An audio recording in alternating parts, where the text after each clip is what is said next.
Hello students, welcome to today's biology class. In the last class we discussed about the various contraceptives. In that we discussed about the first two methods, that is natural or traditional method and barriers. Now in today's class let's discuss about the remaining contraceptives, that is intrauterine devices. Now, what is the short form of intrauterine devices? That is IUDs. IUDs. The word gives you the meaning. Intrauterine. That means the devices which are inserted into the uterus by doctors or expert nurses. Such devices are known as intrauterine devices. So these intrauterine devices are inserted through the vagina. Now there are three different types of intrauterine devices. So what will be the primary aim or the primary goal of IUDs? The primary aim will be to prevent physical meeting of the sperm with the ovum. Now there are three types of intrauterine devices. The first one, non-medicated. Example is lipase loop. The second one, copper releasing. Example is copper T, copper 7, multi-load 375. And the third type, hormone releasing. Example, Progesta-Cert and LNG 20. Now, all these devices, that is all these intrauterine devices, act in somewhat the similar way. All these three have one main goal, that is to increase phagocytosis of the sperms within the uterus. That is the main function of all the three IUDs, that is increase phagocytosis of sperms within the uterus. Phagocytosis means killing the sperms with the help of certain enzymes. Actually, the term phagocytosis means engulfing the antigen and then destroying it. So here the antigen is nothing but the sperm. So killing the sperm within the uterus, that is the main function of intrauterine devices. Now here in the picture you can see the different types of IUDs. The first one is a copper T. You can see one is hormone releasing and another one is copper T. Copper T is, you can see the copper color, a copper wire will be wound around that. The other one, hormone will be there, which will be released at regular intervals or released slowly. So these two devices, what they do is they just go and block the fallopian tube, the T shape. When it is released inside the uterus through the vagina, it goes and blocks the fallopian tubes. Now in the next picture you can see the various types. The first one is copper 7, right? It's in the shape of a 7, that is why it's called as copper 7. Second one is lipase loop, it is in the form of a loop. The third one is Progesta-Cert, that is a hormone releasing IUD. Okay, and like that these are the different IUDs. Fine. Now let's see one by one what are the action, how these IUDs act. So as I've told you, the main action or the function of IUD is to increase phagocytosis of sperms in the uterus. Now, copper releasing IUDs have, in addition to the first function, they have one more function to do. That is, from the copper IUDs, copper ions will be released. And these copper ions suppress sperm motility, means they won't allow the sperms to move fast. You know that sperms are motile, and after insemination the sperm swims through the uterus and finally reaches the ovum in the fallopian tube. So the copper ions released by the copper releasing IUDs, what they do is they suppress the sperm motility. Not only that, they also reduce the fertilizing capacity of the sperms. Hope it's clear. So if a question is asked, what is the action of copper releasing IUDs? You have to write the first one as well as the second one. What's the first one? It increases phagocytosis of the sperms in the uterus. Second one, copper ions released suppress sperm motility and the fertilizing capacity of the sperms. The same way, hormone releasing IUDs also increase phagocytosis of the sperms in the uterus. Not only that, they also make the uterus unsuitable for implantation. I hope you remember what is implantation. What is implantation? Attachment of blastocyst to the endometrial lining. That is called as implantation. So after fertilization, the zygote starts dividing, and it divides and forms the first embryonic stage called as morula, and then it transforms into blastula, and it is a blastula which gets implanted, which gets attached to the endometrial lining. So the hormones which are released from these hormone releasing IUDs will not allow the implantation. Why? Because it makes the uterus unsuitable for that. Endometrial lining will not allow the blastula or the blastocyst to get attached. Not only that, it also makes the cervix hostile to sperms. Means sperms cannot survive much in the cervical region of the uterus. That means the sperms will be killed. Okay, so these are the two functions of the hormone releasing IUDs. In addition to the first one, that is phagocytosis of sperms in the uterus is common for all the IUDs.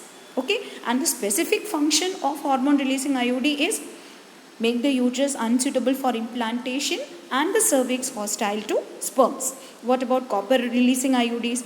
In addition to the first one, the function is the copper ions released suppress sperm motility and the fertilizing capacity of the sperms. Hope it's clear? Right. Now, the IUDs are considered as the ideal contraceptives for females.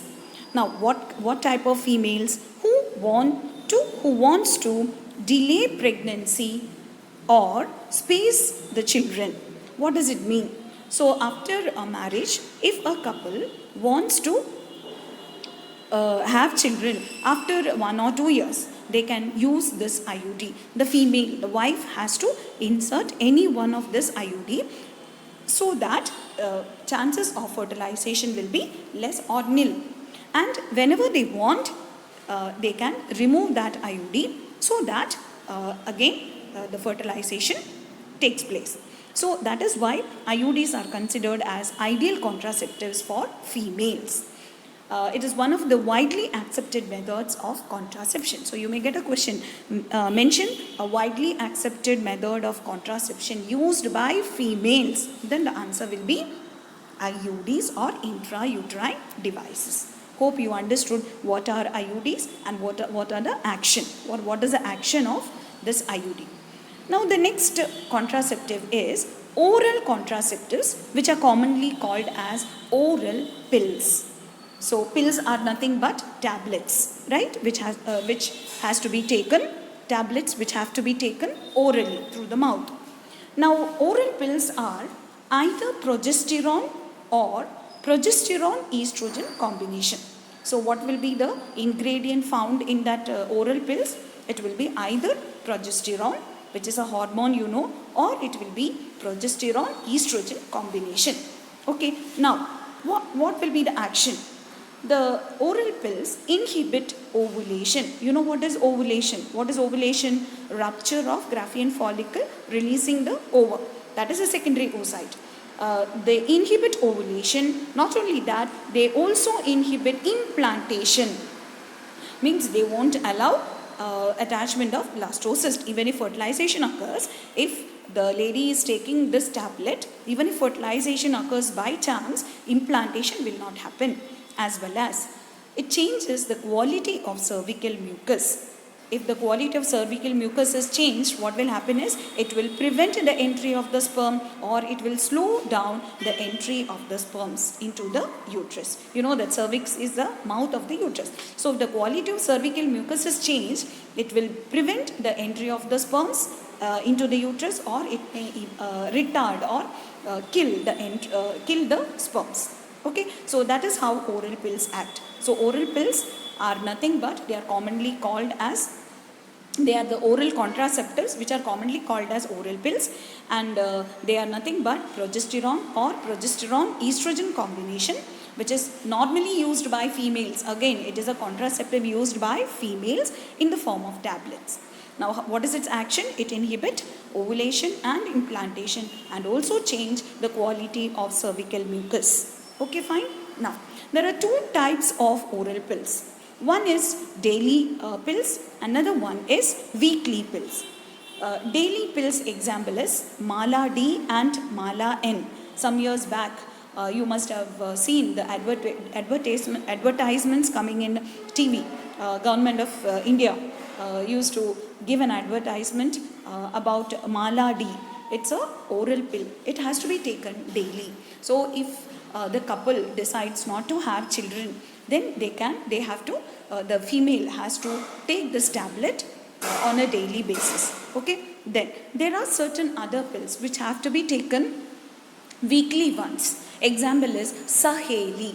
Saheli is an oral contraceptive which was developed by CDRI. CDRI means Central Drug Research Institute in Lucknow.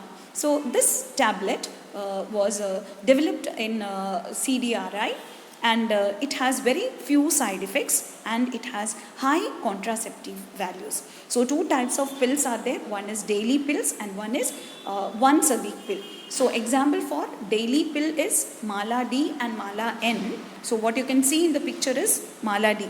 Okay, and the other one is weekly pills, that is Saheli, that you have to take once in a week. Hope it's clear?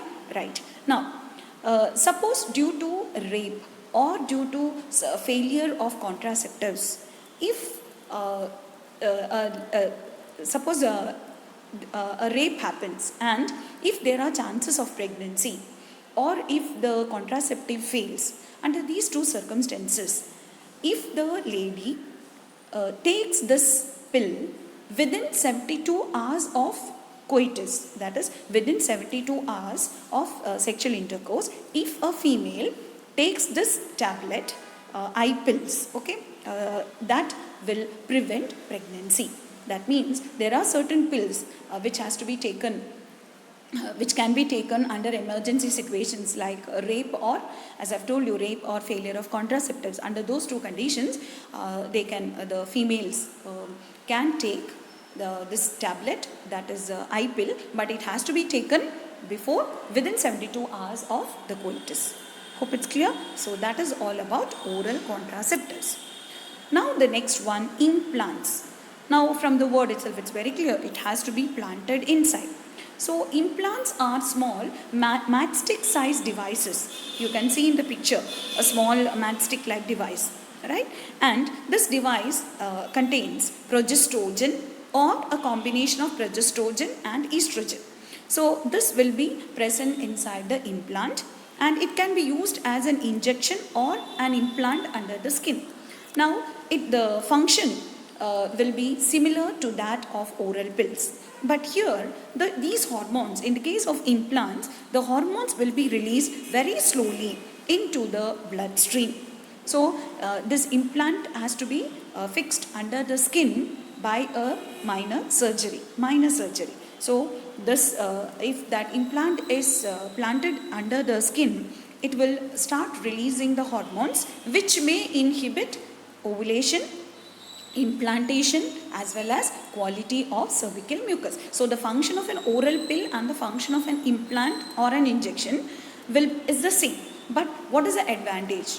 Oral pills have to be taken either on a daily basis or once a week.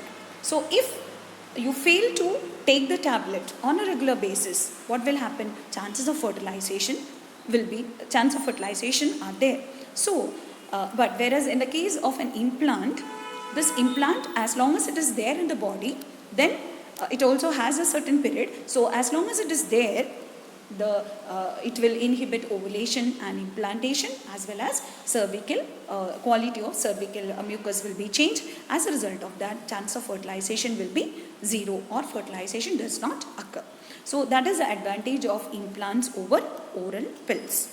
Now, So their mode of action is similar to that of pills, and their effective periods are much longer. Hope you understood that. Now the last method is surgical methods. From the term itself, it's very clear. Means it will. So all the methods which we discussed earlier were temporary methods. Now surgical methods are permanent methods. So permanent methods, and they are irreversible. So this is advised to only those couple who had desired number of children and are grown to a certain age. So this surgery is not done for those people who are not married, or who do not have the desired number of children. Some couples decide to have only 2 children after marriage, or some decide to have only 1 child after marriage. So once they get that desired number of children, they can go for this method, that is surgical method. Now this method is also called as sterilization. It is used as a terminal method of contraception in males and females to prevent any more further pregnancy. There are 2 types of surgical methods, one done in males, another one in females. The one which is done in males, that method is called as vasectomy. So what is vasectomy? It's a surgical method of contraception in males. Now what is done here? A small part of vas deferens. So here in the picture, you can see the picture of a male reproductive system and a female reproductive system. So we have studied that the male reproductive system has an accessory duct by name vas deferens. So it is a long tube, right? So it is a tube which carries the semen, that is which carries the sperms, not semen, which carries the sperms from the testes, and it joins the ejaculatory duct. So the sperms will be carried by the vas deferens. So this vas deferens will be cut and then tied. So a small incision will be made on the scrotum, and this vas deferens will be cut and then tied up so that the sperms will not reach the ejaculatory duct. So it blocks the sperm entry into the ejaculatory duct. So insemination means what comes out through the penis will be only the seminal plasma. Seminal plasma is a secretion of the accessory glands. Which are the accessory glands? That is a bulbourethral gland, then prostate gland, and seminal vesicle. So only seminal plasma will be released out during the time of insemination, but sperms will not be present. Okay, so that is the surgical method, vasectomy, done in males. The same way, in females, what is done is, the method what is done is called as tubectomy. So from the term itself, the tube, which is the tube found in female reproductive system, fallopian tube. So in the picture you can see, the fallopian tube will be cut and then tied up, so that what happens? It blocks the entry of the egg into the ampullar region. That is, the ovum will be released out from the ovary. It enters the infundibular region. It reaches the ampullar region. But from there, it will not enter into the isthmic region. So egg will not be allowed to move into the isthmic region. Not only that, even if there is insemination, the sperms cannot reach the ovum. Why? Because the fallopian tube will be cut and tied. So that method is called as tubectomy. So in tubectomy, a small part of fallopian tube is removed or tied up through a small incision in the abdomen, or sometimes through the vagina. So hope it's clear. So that is all about the 2 types of surgical methods. Now, what are the side effects of contraceptives? Sometimes using contraceptives like IUDs or oral pills or implants or sometimes even barriers, they have certain side effects. The main side effects are nausea, abdominal pain, breakthrough bleeding, irregular menstrual cycle, very rarely breast cancer, very rare.